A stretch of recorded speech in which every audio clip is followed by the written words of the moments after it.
retour dans le live Téléfinance. Merci d'être avec nous. Place au Chrono-CAC, donc l'ouverture de la bourse de Paris commentée ce matin par Maurice Nezri, trader pour compte propre chez Interactive Trading. Bonjour, merci d'être avec nous. Après une clôture en baisse, il y a le CAC qui ouvre également à la baisse ce matin. Tout à fait, Clotilde. Alors effectivement, bonjour à tous.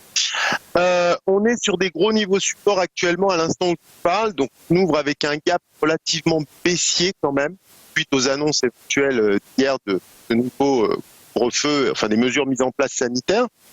Donc on arrive sur un gros niveau qui est la zone des 4870. Pour moi, c'est la grosse zone de dégradation du CAC. Ça veut dire quoi? Ça veut dire que on était jusqu'actuellement dans une sorte de tendance haussière, je ne sais pas si vous avez mon graphique, le long d'une grande droite de tendance.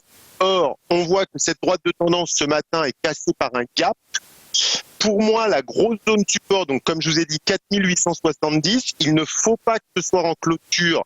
On casse cette zone sous risque de pouvoir avoir une dégradation profonde et qui pourrait nous amener cette fois-ci en direction des 4750 qui était l'ancienne zone support, 4660, 4750.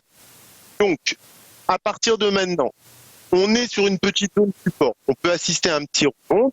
Nous, personnellement, dans notre salle de trading journalière, chez IVT, Interactive Trading, on va peut-être tenter un petit achat.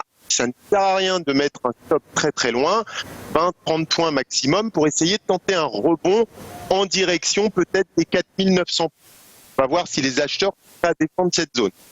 A contrario, il ne faudra pas insister sur cette zone. Si cette zone venait à être cassée, il vaudra mieux chercher des ventes sur rebond tout au long de la journée, au moins jusque durant le premier cycle, à partir jusqu'à 11h.